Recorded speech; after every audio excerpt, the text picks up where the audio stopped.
Imagine you're a B-17 gunner at 28,000 feet over Germany, and something screams past your bomber so fast that you don't even have time to swing your guns around. It's not a jet. It's something else entirely. Something that doesn't even sound like an aircraft. No engine roar, no propeller buzz, just this ungodly shrieking whistle as it rockets past you at nearly 700 miles per hour. You catch maybe half a second glimpse of a tiny silhouette with stubby wings before it's gone, climbing away at an angle that seems physically impossible. Well, that would have been the Messerschmitt Me-163 Komet, the only rocket-powered fighter that ever saw combat, the fastest aircraft in the world in 1944, and on paper, absolutely unstoppable. But here's the thing about paper. It burns really well, especially when it's soaked in the most volatile, corrosive, and downright evil rocket fuel ever devised by man. So this is how American pilots in P-51 Mustangs faced down what should have been an invincible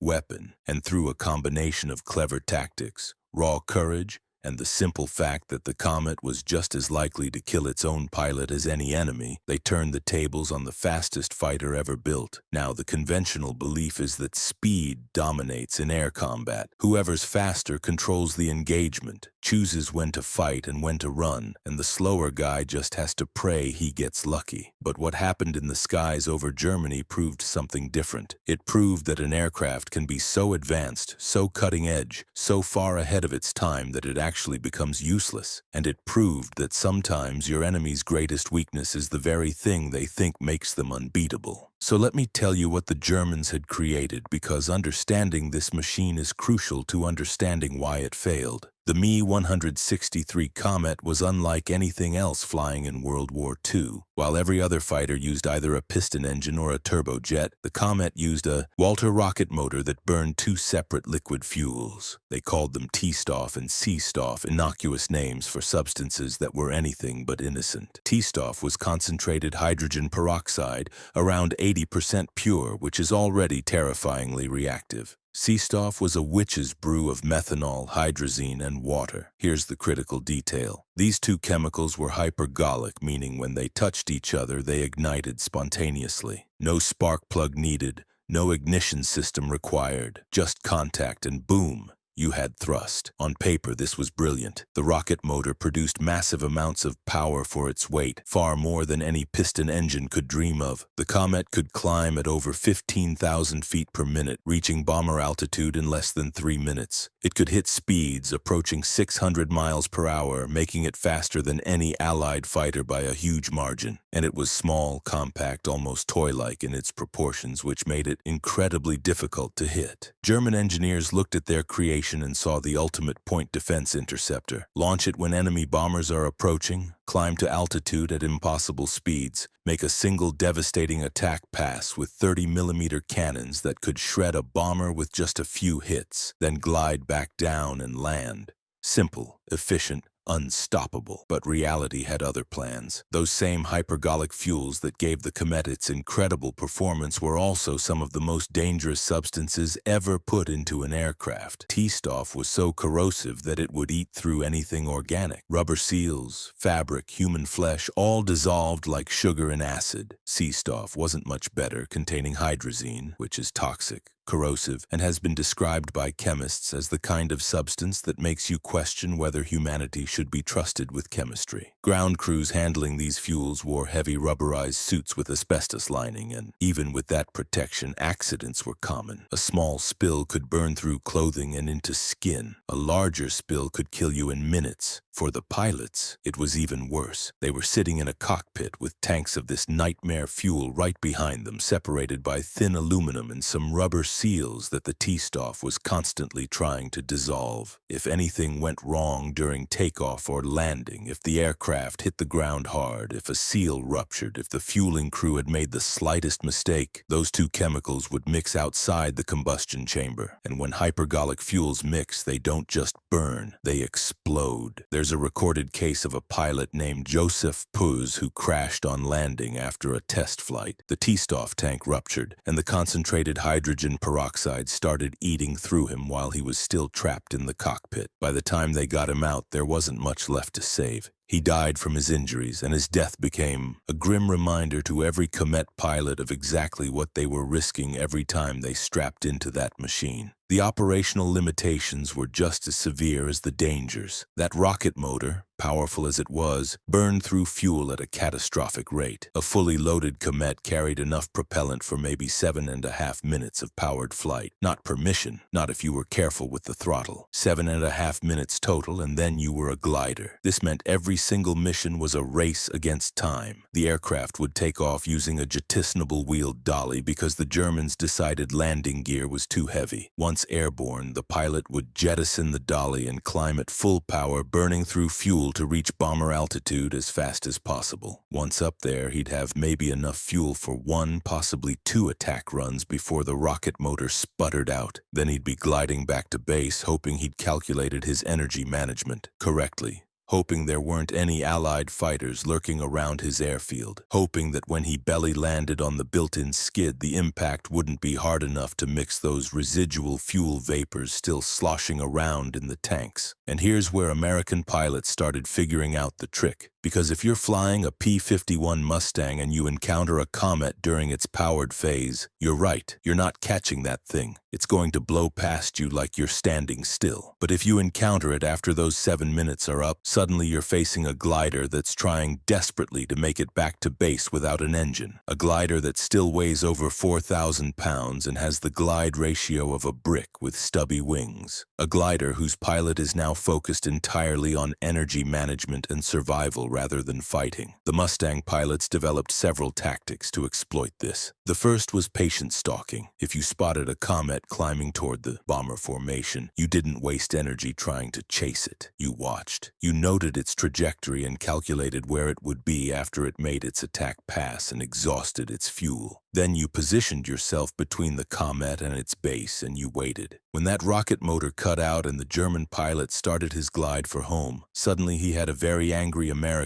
between him and safety, and his revolutionary wonder weapon was now just an overweight glider being chased by a fighter with 1,700 horsepower and 650 caliber machine guns. The second tactic was even more ruthless. Intelligence officers compiled lists of Komet bases. There weren't many because the logistics of handling those nightmare fuels meant you couldn't just operate these things from any grass airstrip. You needed specialized facilities, trained ground crews, secure storage for chemicals that wanted to kill everyone nearby. This made the bases easy to identify and even easier to predict. Mustang squadrons began running fighter sweeps specifically targeting these bases, and they'd orbit at altitude, watching and waiting. The moment they saw a Komet attempting to land, they'd dive on it. The German pilot, already committed to his approach, already flying a ballistic glider with no power, no speed, and extremely limited maneuverability, became an easy target. Multiple Komets were shot down within sight of their own airfields, gliding to what should have been safety, only to be torn apart by American machine gun fire in the final seconds before touchdown. There's a specific engagement from November 2nd, 1944 that shows exactly how this played out. 16 Komets were launched to intercept a formation of B-17S, which was the largest single Komet operation of the war. American fighter escorts, including multiple squadrons of Mustangs, were covering the bombers. The Komets rocketed up, made their attack passes, and started gliding back down. Captain Lewis Norley, flying a P-51, spotted a Komet diving away after its attack run. Now in a dive, the Komet could still build tremendous speed even without power, using gravity and its clean aerodynamics. Norley went after it anyway. His Mustang couldn't match the Komet's dive speed, but he didn't need to. He just needed to stay close enough to keep firing, and he poured round after round from his 50s into the fleeing German fighter. Eventually, something critical hit. Fuel vapors ignited or a control surface failed, and the Komet went down. Other Mustang pilots that day used a different approach. They'd position themselves to intercept Komets after the rocket motors cut out. when the German pilots were trying to transition from powered flight to glide. This was a critical moment when the pilot's attention was divided, when the aircraft's speed was dropping, when mistakes could be fatal. Several Komets were caught during this vulnerable phase and shot down before they could establish their glide path home. By the end of that engagement, the Luftwaffe had lost multiple Komets, and while they'd managed to damage several bombers, the exchange rate was unsustainable. But the real killer of the Komet program wasn't American fighters. It was the aircraft itself. For every Komet shot down in combat,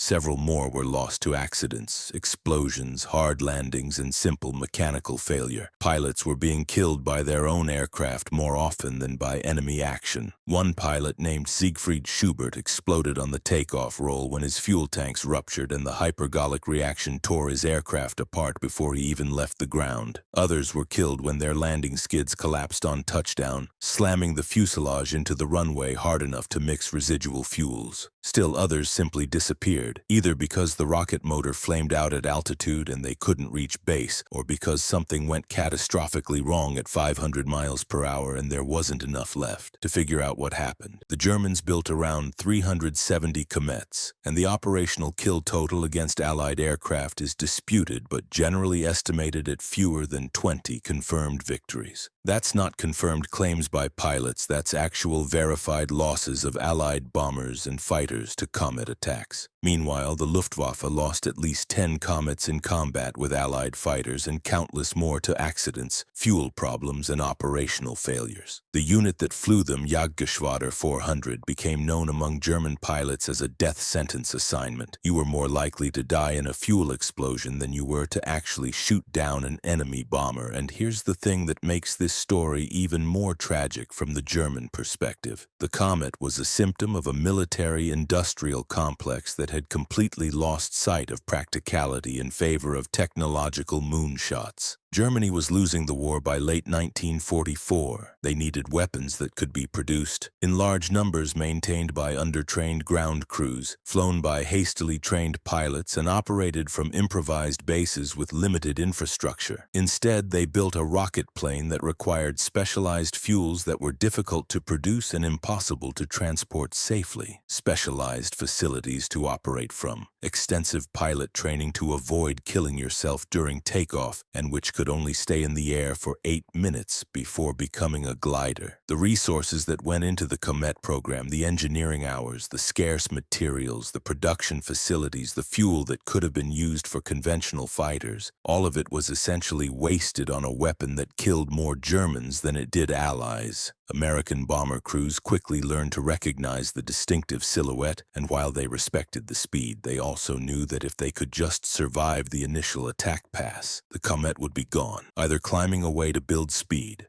for another pass or gliding home with its fuel exhausted. Either way, it was only a threat for seconds, and then it disappeared. Meanwhile, the P-51 Mustang just kept doing its job. It wasn't revolutionary. It wasn't faster than sound. It didn't use exotic fuels or radical design concepts. It used a conventional piston engine, conventional fuel, conventional construction techniques, and conventional tactics. But it could fly for hours on internal fuel. Extend that to over 6 hours with drop tanks. Maintain formation with bombers through their entire mission profile, dogfight when necessary, strafe ground targets on the way home, and land safely without exploding. It was a weapon system that actually worked in combat conditions, operated by pilots who were well-trained and supported by a logistics network that could keep hundreds of fighters flying every single day. By the spring of 1945, the Komet threat had effectively evaporated. Fuel shortages meant fewer sorties. Pilot losses meant fewer experienced aviators. Allied air superiority meant that even attempting to operate the aircraft was suicidal because Mustangs and other fighters were orbiting German airspace at will, shooting down anything that flew and strafing anything that moved on the ground. The few Komets that still flew were reduced to essentially symbolic gestures, occasionally launched to prove that the Luftwaffe still existed, but with no realistic hope of affecting the war's outcome. When Germany surrendered in May 1945, the Allies captured several intact Komets and shipped them back for evaluation. American test pilots who flew them after the war consistently reported the same things. Yes, the performance was incredible. Yes, the speed was intoxicating. Yes, it handled beautifully once you got it into the air. But everyone who flew it also reported that they were terrified the entire time, knowing that those fuel tanks behind them could turn the cockpit into a crematorium at any moment, knowing that they had maybe 8 minutes of power before they were gliding, knowing that the landing gear situation was a disaster waiting to happen. One American test pilot summed it up perfectly. He said flying the Komet felt like riding a bomb with wings, and he couldn't imagine doing it in combat with enemy fighters trying to kill you and flak bursting around you, and the constant knowledge that you were sitting on top of chemicals that wanted to dissolve you alive. He said he'd take a Mustang any day of the week because at least when something went wrong in a Mustang, you had a chance to fix it or bail out. When something went wrong in a Komet, you just died, usually in ways that were too horrible to describe in the report. That's how the P-51 Mustang defeated the fastest fighter in the world. Not through superior speed because it wasn't faster. Not through superior firepower because the Komet's 30mm cannons were devastating. Not through superior technology because a piston engine couldn't compete with a rocket motor. The Mustang won because it was a practical, reliable, sustainable weapon system flown by well-trained pilots who understood that warfare isn't about having the most impressive machine. It's about having a machine that actually works, day after day, mission after mission, without killing its own pilot before the enemy gets a chance. The Komet was a technological marvel that proved sometimes the most advanced weapon is just the most advanced way to die, and the Mustang was proof that boring, conventional, and reliable will beat revolutionary and deadly every single time.